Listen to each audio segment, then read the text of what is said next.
Assalamualaikum warahmatullahi wabarakatuh. Saya Fatia Syahida dari semester 3A. Di sini saya akan mereview kembali materi mata kuliah Hukum Pidana Lanjutan yang disampaikan langsung oleh dosen saya, yaitu Ibu Prof. Dr. Hajah Heni Nuraina SMH dan Bapak Dr. Muhammad Rendi Aridayandi SMH. Pada pertemuan ketiga dan keempat membahas mengenai bab 2, yaitu tentang penyertaan atau delneming. Penyertaan disebut juga turut campur dalam peristiwa pidana, turut berbuat delik, turut serta, delneming, complicity, participation, dan lain-lain.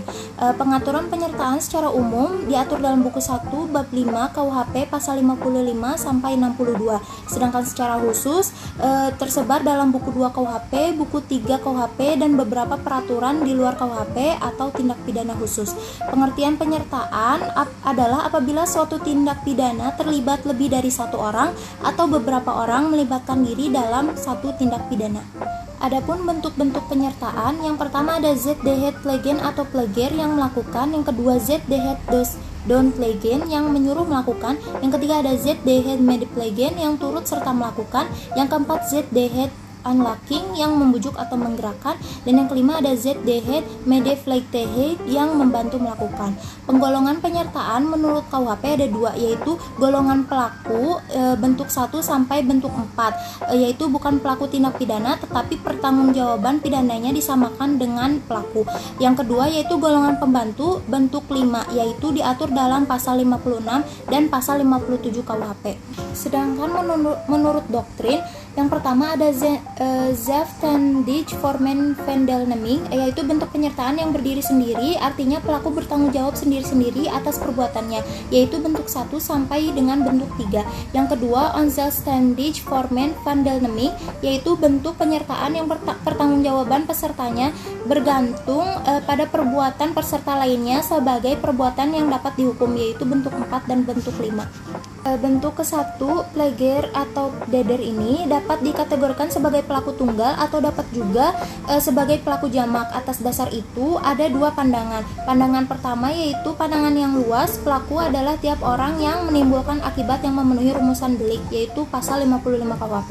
Dan pandangan yang kedua yaitu pandangan sempit, pelaku adalah orang yang melakukan sendiri perbuatannya sesuai dengan rumusan delik. Jadi pelaku adalah deder. Jadi pelaku adalah orang yang melakukan sendiri perbuatan yang memenuhi rumusan delik. Tetapi pembuat undang-undang tidak menentukan secara pasti siapa yang jadi pelaku sehingga menimbulkan kesulitan dalam praktek. Bentuk kedua yaitu down plager atau menyuruh melakukan, yaitu orang yang melakukan tindak pidana menggunakan orang lain sebagai perantara, tetapi perantara itu hanya berperan sebagai alat. Dengan demikian, down plager mempunyai ciri ada dua pihak, yaitu pelaku langsung dan pelaku tidak langsung. Dalam down plager terdapat unsur-unsur. Yang pertama, alat yang dipakai adalah manusia. Yang kedua, alat yang dipakai harus berbuat aktif. Dan alat yang tiga yaitu alat yang dipakai tidak dapat dipertanggungjawabkan atau dimintai pertanggungjawaban.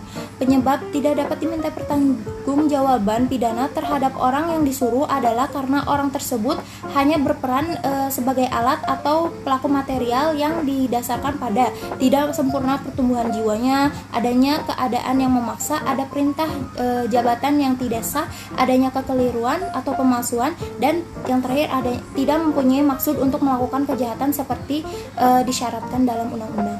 Bentuk yang ketiga yaitu turut serta melakukan atau mede plegen. KUHP tidak memberikan definisi, tetapi MVT memberikan pengertian bahwa orang yang turut serta melakukan ialah orang yang dengan sengaja turut berbuat atau turut mengerjakan terjadinya sesuatu. Syarat-syarat turut serta melakukan mede plegen ada yang pertama, ada kerjasama secara sadar. Yang kedua, ada kerjasama secara fisik. Bentuk keempat yaitu penganjur atau unlocking, yaitu orang yang menggerakkan orang lain untuk melakukan suatu tindak pidana dengan menggunakan sarana-sarana yang ditentukan oleh undang-undang. Jadi antara penganjur dengan menyuruh melakukan hampir sama, yaitu adanya usaha untuk menggerakkan orang lain sebagai pelaku material atau autor materialis. Syarat-syarat pemidanaan bagi penganjur atau penggerak, yang pertama ada kesengajaan untuk menggerakkan orang lain untuk melakukan perbuatan yang dilarang. Yang kedua, menggerakkan atau menganjurkannya dengan daya upaya atau sarana-sarana dalam pasal 58 ayat 1 sub kedua. Dan yang ketiga, pembuat material tersebut dapat dipertanggungjawabkan secara hukum atau dapat dipidana. Maksud dari pasal 55 ayat 1 sub kedua adalah untuk kepastian hukum dan untuk pedoman bagi hakim dalam pembuktian. Bentuk yang terakhir yaitu ada medeflecting, yaitu pembantuan, diatur dalam pasal 56 KUHP, yaitu ada dua bentuk. Yang pertama, pada saat kejahatan dilakukan, dalam hal ini tidak ditentukan bentuknya secara limitatif dalam undang-undang. Yang kedua, sebelum kejahatan dilakukan, dalam hal ini undang-undang memberikan batasan atau limitatif, yaitu berupa memberi kesempatan, sarana, atau keterangan. Pertanggungjawaban pembantuan KUHP mengatur pidana untuk pembantuan adalah lebih ringan daripada pelaku.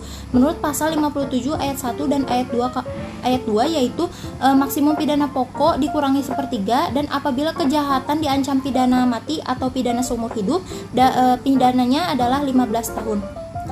Pengecualian terhadap prinsip di atas adalah pasal 333 ayat 4 merampas kemerdekaan orang untuk pembantuan dipidana sama dengan pelaku, dan pasal 231 ayat 3 penyimpanan barang pembantu dipidana sama dengan pelaku.